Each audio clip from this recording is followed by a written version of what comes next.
NBA teams spend millions on scouting departments whose only job is to find the next big thing for their teams. Sometimes they fall for the hype and miss. Other times they rely on outdated stereotypes and miss even bigger.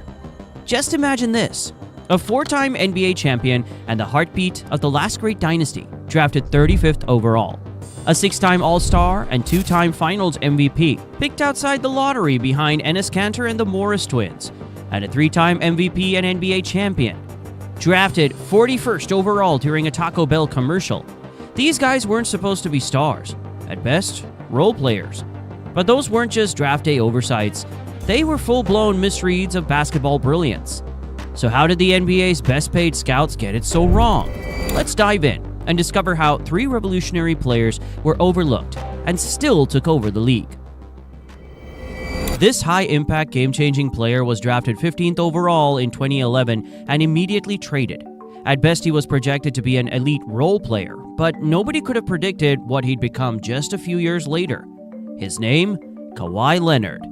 Coming into the draft, Kawhi was a study in contrasts, physically dominant, 6'7", with a 7'3" wingspan and massive hands, but viewed as offensively raw. At San Diego State, he was a rebounding machine and defensive force, averaging over 10 boards per game. But he shot just 25% from three, and most scouts labeled him a hustle guy, not a future star. He drew comparisons to Meta World Peace and Gerald Wallace. Kawhi slid to the 15th pick. None of the 14 lottery teams took a chance. Just look at the names taken before him. Impressive, right? The Pacers drafted him, then flipped him minutes later to San Antonio for George Hill. The trade raised eyebrows.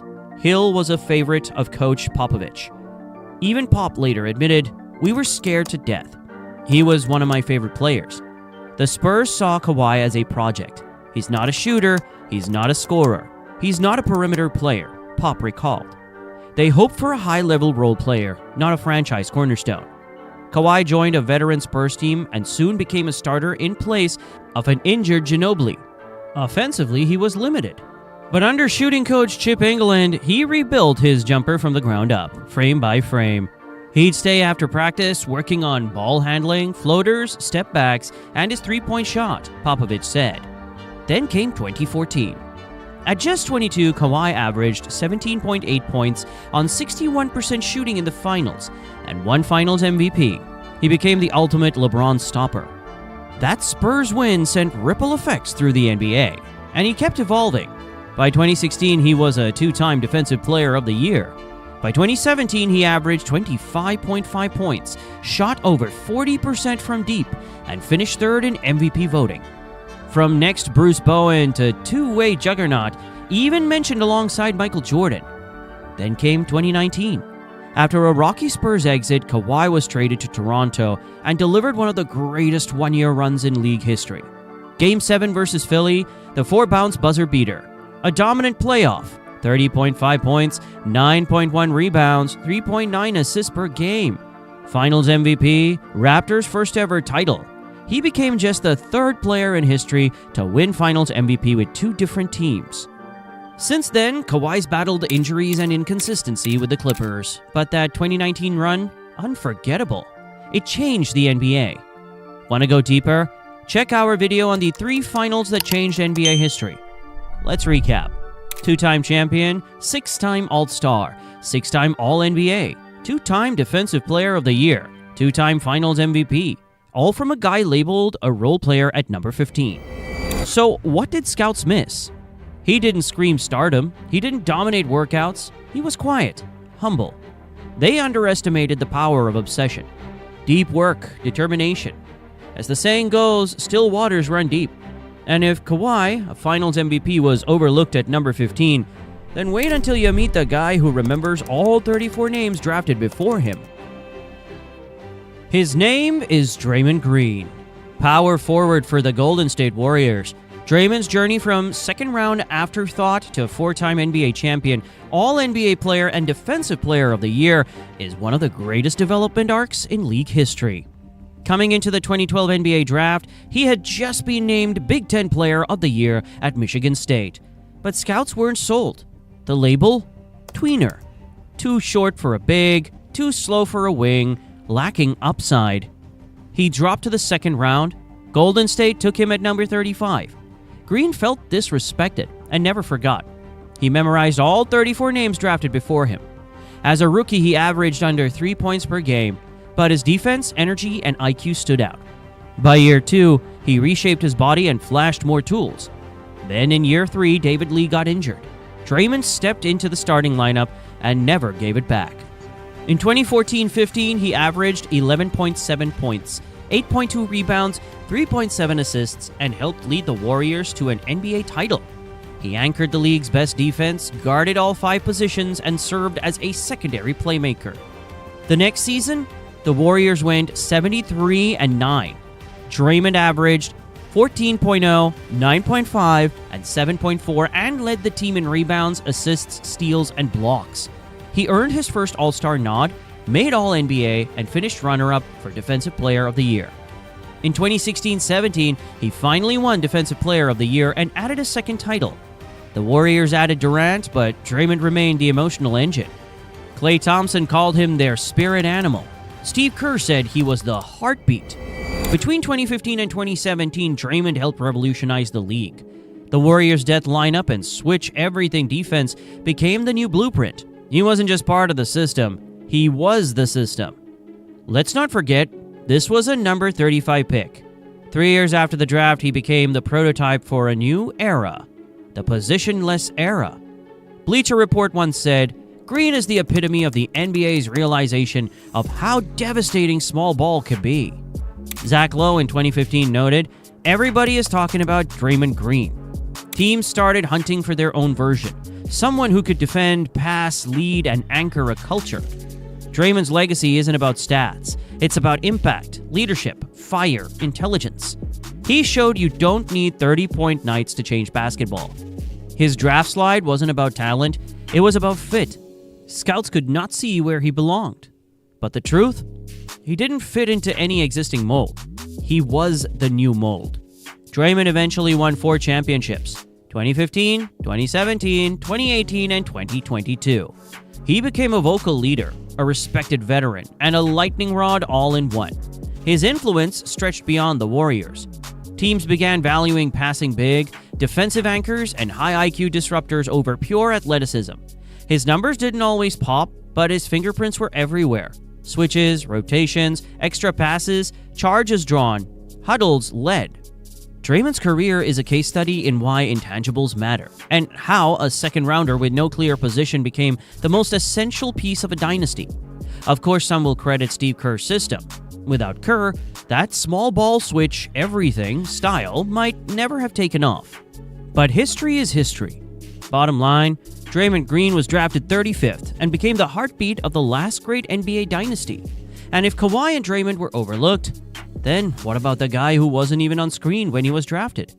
What if we told you that on draft night 2014, no one following NBA logic would have predicted that this little-known overseas center, the opposite of what modern basketball demanded, would become the best player in the world, just 7 years later?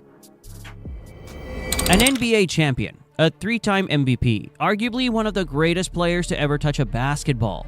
His name? Nikola Jokic, and he was drafted 41st overall in 2014 by the Denver Nuggets.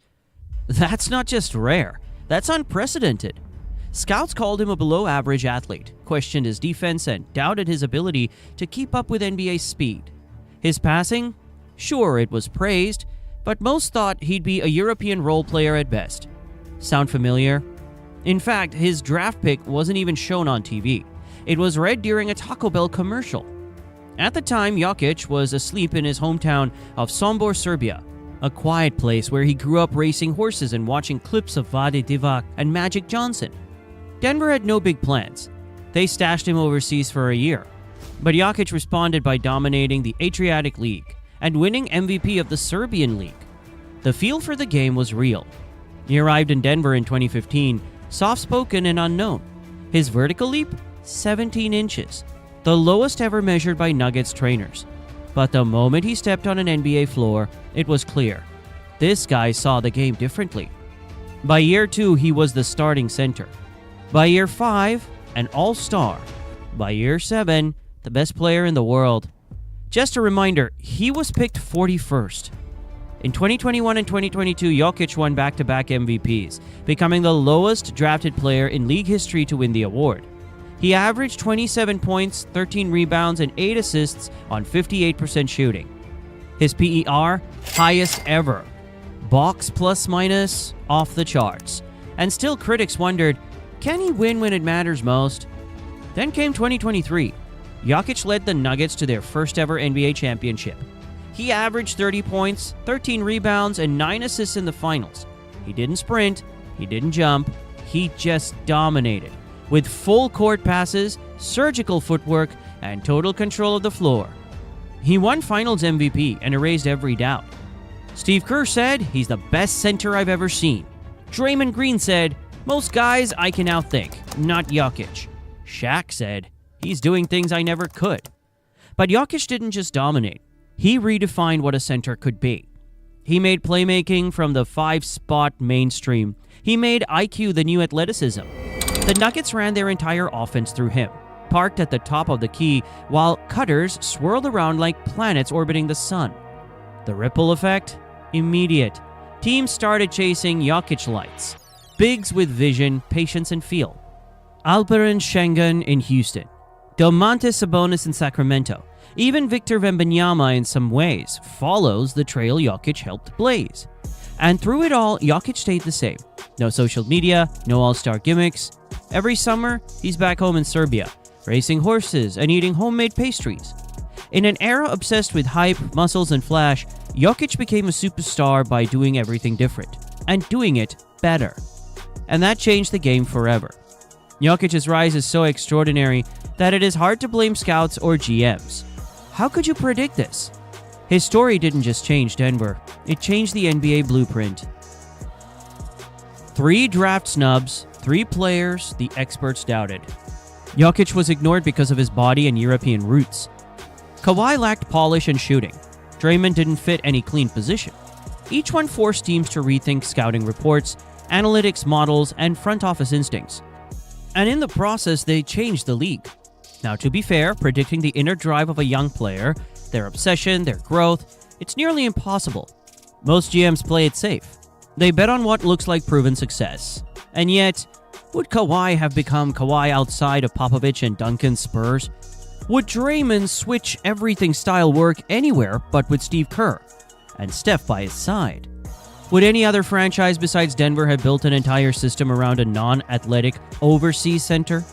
Maybe not. But even so, the signs were there, and an army of scouts somehow missed them. The result? 3 superstars, 3 champions, 3 future Hall of Famers, all disrespected on draft night. And maybe that's the beauty of it. For us, the fans, the league is better because of it. These 3 didn't just succeed, they changed the blueprint. They redefined what greatness looks like in modern basketball. So yes, they were mistakes on draft night. But in hindsight, they were simply ahead of their time. They weren't supposed to define an era, but they did, and the NBA's never been the same. Which of these draft snubs changed the NBA the most, and who's the next overlooked name ready to shake up the league? Drop your take in the comments. We're reading every one. For more deep NBA stories, twists, and legends, hit that subscribe button and join the movement. This is Basket Grinders. Every play counts. Every moment grinds.